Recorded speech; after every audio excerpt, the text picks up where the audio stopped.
Hello, friends, and welcome back to Stories About Entitled People. Let's start our video with a story about a late-night encounter at a historic churchyard where digging a grave turned into an unexpected run-in with the law. But before we dive in, make sure to hit that subscribe button, smash the like if you enjoy the content, and ring that notification bell so you never miss a juicy story.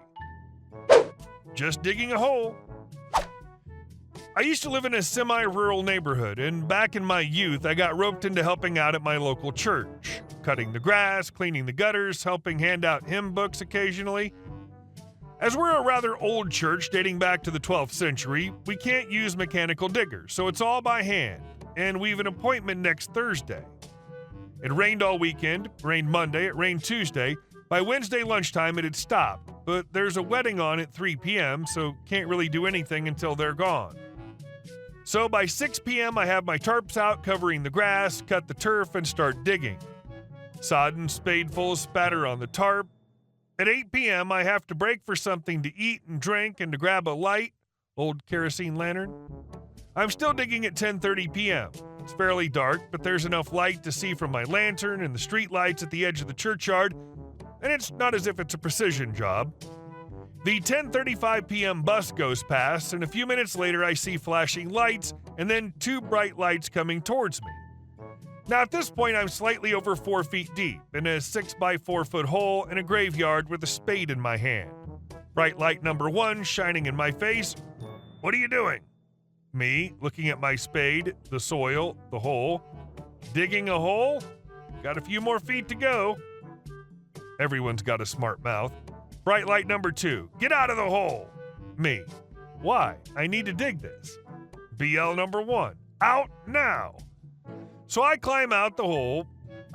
With the lights not in my face, I can see it's a couple of cops. Me. I assume someone on the bus reported suspicious activity in the churchyard. You want to see the appointments calendar and plot book? I've got them in the vestry if you want to check. I pull out the keys to the church and walk towards the vestry door, open it up, but the light on, and ask, since I've stopped work for a bit, do you want a coffee? So explain to the cops that I need to get the grave dug for the funeral tomorrow morning. Due to bad weather, I've not been able to get it done before now. Showed them the calendar entry for the service tomorrow and the plot book showing the same name on the plot I was digging. So they left after drinking some of the vicar's coffee, I can't stand the stuff, and said they'd make a note that I was working there for another couple of hours, so hopefully I shouldn't get any more visits from them. I don't blame whoever phoned it in. It's a historic site and shouldn't be abused.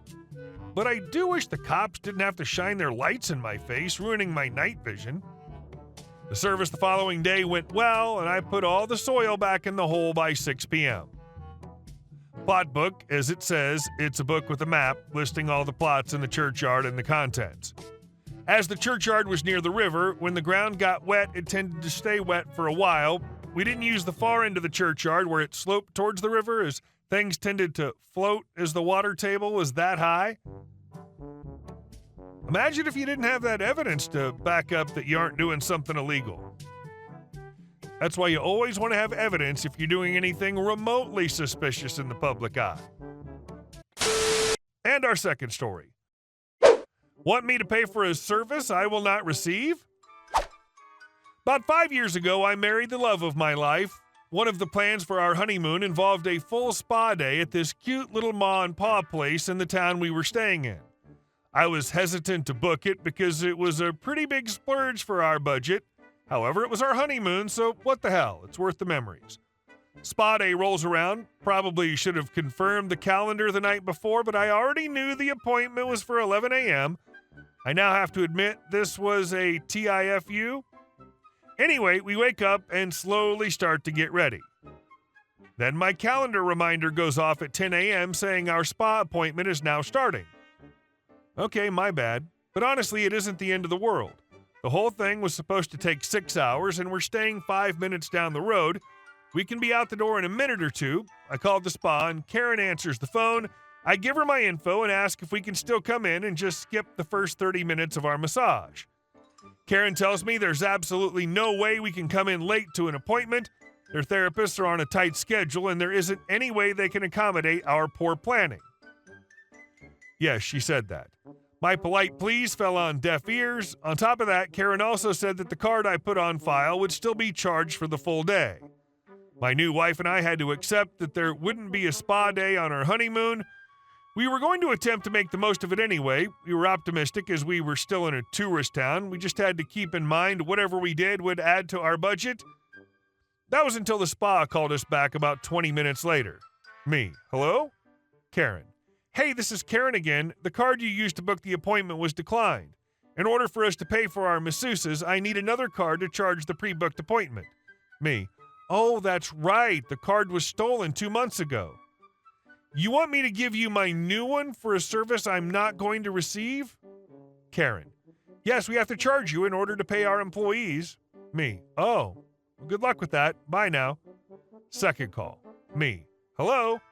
Karen, hey, I talked to the manager. We can get you and your wife in for an hour massage, but we have to charge you for the whole day so we can cover the cost of our employees. I just need your new card number ahead of time. Me, but you told me there was nothing you could do. Tight schedule and all. Are you sure you can fit us in? Karen, yes, I talked to the manager. We can make it work. Me, oh darn, well, see, my card's in my wallet across the room. I don't really have time to get it with all the other things we scheduled to do. Goodbye. They called back 2 more times. They left a message saying we could have the rest of the whole spa day, but I was unable to answer. I was too busy having a blast at the zipline park we attended with our saved cash. Seriously, though, what place thinks it's good business to say your entire day of 6 hours was canceled because you were a few minutes late and willing to give up the lost time without a fight? You weren't demanding anything extra because of your mistake. This place sounds shady AF and should go out of business. That's just bad faith. And our next story. Not overtime without manager approval? Okay. It was mid-May 2002. If that seems oddly specific, it'll be clear soon. I, male 22, was working for a certain U.S. wall and or mart-based retail chain with a smiley face for a logo at the time. I was a sales associate who worked evening shift. In retail, they're very clear about not being late, so I always clocked in 5 to 10 minutes early, and you can't go home until the manager gives the say-so, as we had to clean up the store after close. Add in that hour-long lunches are too long, and I'd often take 40 minutes and then clock back in. This led to my working 9 to 10-hour shifts when only scheduled for 8. This was the norm, and for the most part, no one cared. It's also important to know that this store facilitated between overtime for everyone when needed to OMG no overtime, guys, knock it off. This was one of those no overtime windows, and we were told no OT without manager approval. May 2002, for those who don't remember or weren't alive for it, was the premiere of Star Wars Episode 2. This was a big deal to my nerdy Star Wars-loving mind, but management, or really their heartless scheduling program that I'm convinced spat out schedules without human interaction, scheduled me for that Friday. I was going to miss. No, I was not. I'd already had 4 shifts that week, which means when I showed up for my 2 to 10 p.m. shift, I'd already worked about 36 and a half hours, and no overtime meant that I had to leave before I hit 40 hours, so as not to accrue any OT. I checked my hours when I clocked in, did some math on a piece of scrap paper in the sporting goods department, and calculated exactly how long I had to stay. Then, with only minutes to go, I didn't see a manager to ask for OT.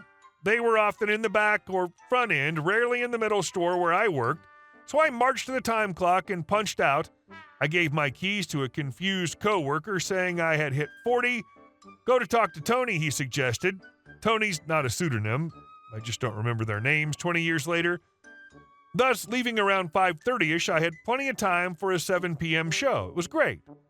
On my next shift, Tony asked why I left early. I said that I'd hit 40 hours and had to leave. You should have asked a manager to stay. It took all my willpower not to say that I didn't want to stay, but I'm sure my early 20s just above minimum wage body language betrayed me.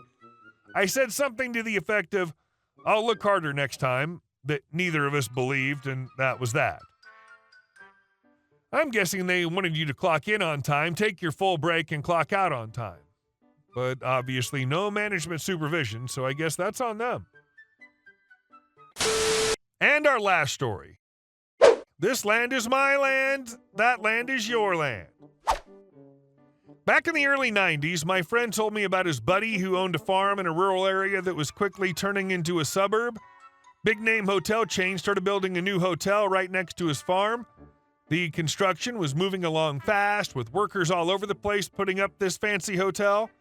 The farmer, who was pretty sharp, kept working his land and watching the hotel go up. He noticed everything, but didn't say much. One day, he walked over to the construction site and started chatting with the foreman. He said, "That's a nice hotel you're building for me." The foreman looked confused and said, "The hotel belongs to such and such hotel chain." With a grin, the farmer replied, "Nope, it's mine. You're on my land." The foreman thought the farmer was joking or mistaken and brushed it off, but the farmer insisted, so the foreman decided to check the property lines.